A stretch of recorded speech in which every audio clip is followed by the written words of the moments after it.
So this is Tariffville, Connecticut, at a very high Farmington River.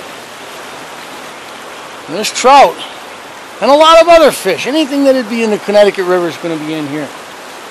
So I'm going to throw some casts and see what I can pull out of here today. And we'll talk a little bit about mill towns like Tariffville and factory systems that are now gone and replaced by business centers and the like. But hopefully we'll pull some fish out of here. There's always been some good action in the Farmington, whether you're up high or down low, where I am right now.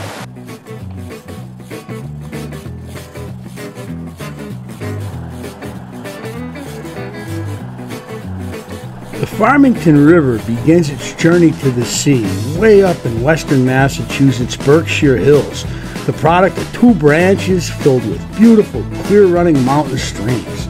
As it moves south, it is a blue-ribbon trout stream for much of its length, and then all of a sudden the river will turn north again, becoming quite industrialized as it goes. However, don't let that get you down. The state of Connecticut takes great care of it and is slowly removing many of the obstructing dams as the river makes its way to meet its mother river, the Connecticut, down in Windsor. What a stream to fish, and that's what we're taking on today. In Tariffville, the Farmington River goes through an awesome gorge.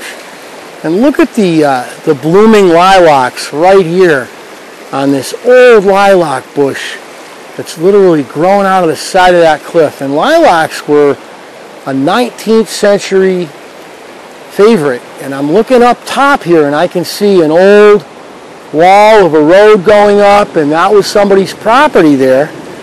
And these lilacs were probably planted by somebody, or the children of somebody planted a long time ago.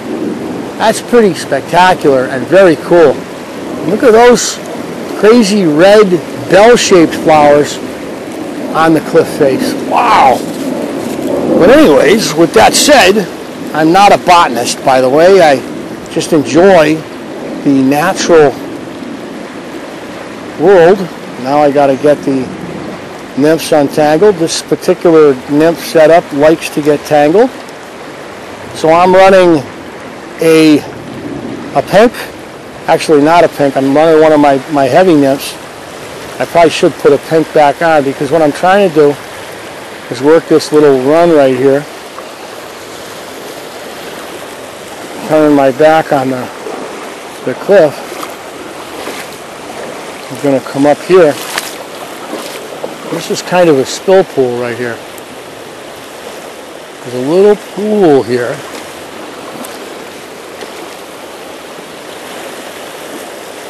And there were a bunch of kayakers in here not long ago. I'm going to definitely go down a nymph size in a minute, so I can really work this little pool effectively. And right now I'm just running the big nymph to try to get to the bottom and see if I can get anybody that's looking for a good time to strike. There could be trout, but there could also be smallmouth bass, largemouth bass, American shad. Who knows? We got to try to catch something though.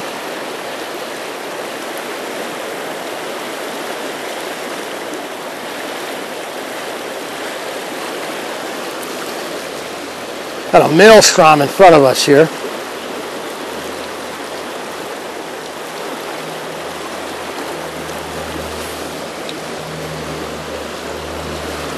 Slow down. I'm going to work this thoroughly.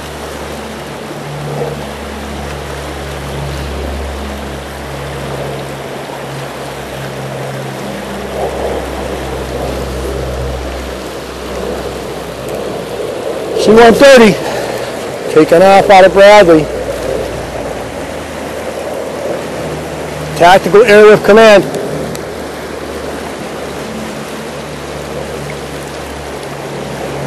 Another one.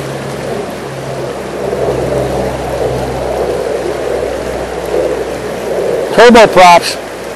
Beautiful example of basalt. And if we look up, you can see that the basalt is hanging right over me. Not a great place to stop. Of course, it's been up there a long time, so the odds of it falling are slim. But if it were to fall, I wouldn't want to be where I am.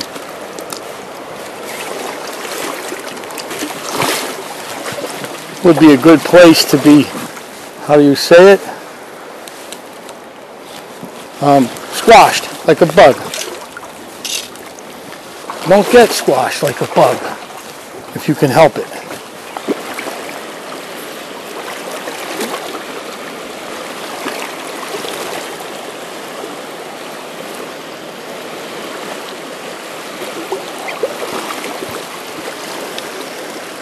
Now I'm out in those pockets right now, so getting the nymph down into the pockets is the secret. There we go. Oh, nice brown here. Nice fish. I think it's a brown. It could be a brookie. Dark. Oh yeah. Like I said, getting that. That's a hog. Whoa! Is that a salmon? I don't think so. But I'm getting some jumps. He is cranking me. Very, very, very light leader on this. And he is just running. He's a game-looking fish.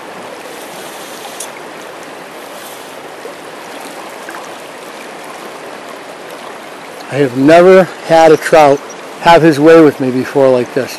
He just took how much line out? You saw him go? He took, I don't know how much line out just there. Now where am I going to land him? Am I going to have to, I think the best thing for me to do here is to move back under the cliff where I may be killed. But right now, wow. I do not know if this is a brown or a really big brookie.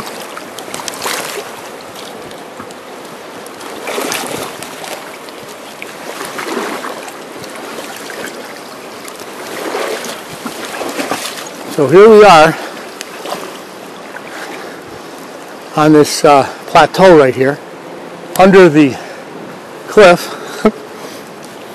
and I got to get myself into a position where I can get this guy up and apprehend him with the net. It's some nice soft water here, and I hope he didn't really beat the heck out of my leader, because I've got a very, very thin tippet, I should say, on the end of this. And I mean, the idea here is use your equipment, let him work that rod. I mean, this 3-weight rod that I've got is, you know, just don't rush him. Just take your time and let him work.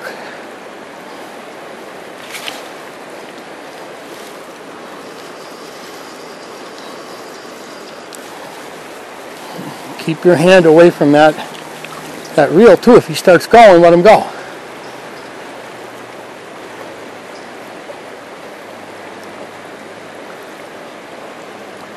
Oh, there's a rainbow.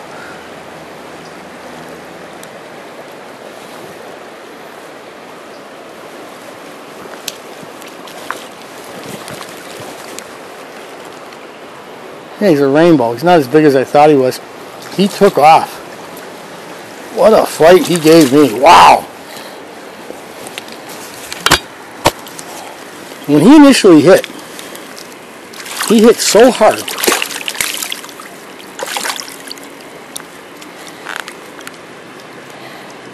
Oh, he was hooked on the bottom of the jaw.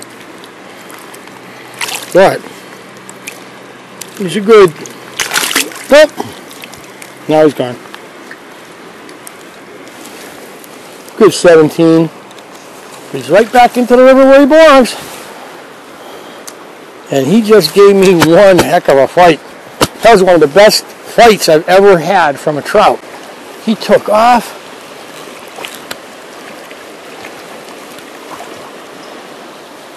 And let's check the tippet here. Oh yeah, you can see he, that's not bad.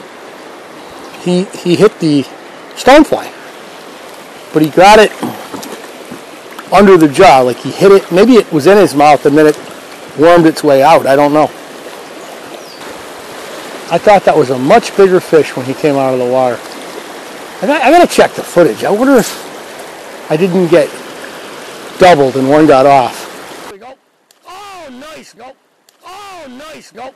Oh, nice. You know, I talk about the tournament style. I'm hitting a little bit of the second, the third, and the fourth quarter. I'm basically swinging a couple of nymphs on mono on a Euronymph outfit.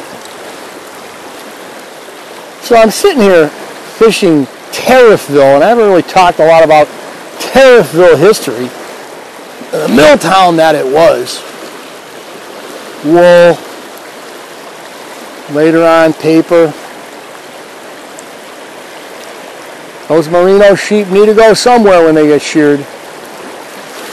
The site of the first emergency phone call on Alexander Graham Bell's new invention in 1878 after the great train wreck.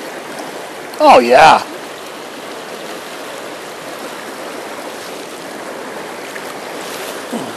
Wonder if they keep track of the first emergency phone call made by cell phone. Probably not.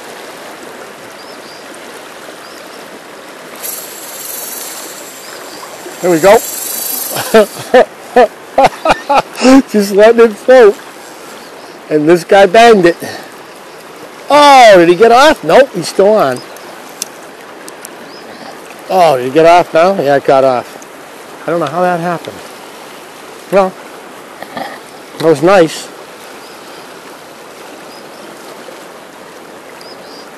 Took a lot of line. And my drag was too loose.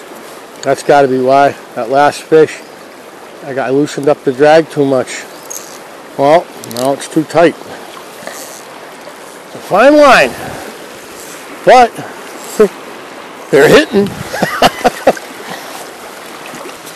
I have said to people, how many 2-pound bass, 1-pound bass can you catch? Right? You go out fishing, catch a bunch of 1.5-pound bass, 2-pound bass. How many can you catch, to be honest, really? It's about the quality fish, right? So here we are fishing a river at a high water mark, right? Beautiful area. A lot of bugs coming off the water and all that. Can't get them on the dry fly, but the Euronymphing produces a nice quality rainbow that gave me one heck of a fight. And under the shadow of this here factory, a little bit of urban fishing. The great thing about it, not a long drive. And he's out there high sticking. Looks like he's throwing the Euro himself. He's doing the French nymph. No, he's dry flying right now, it looks like.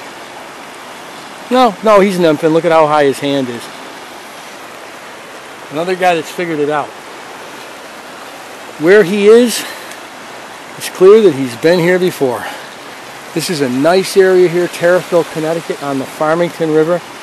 It's not the part of the Farmington that draws all the Orvis guys. This is a part that draws guys that think about big fish. And, well, it was a good time tonight. So,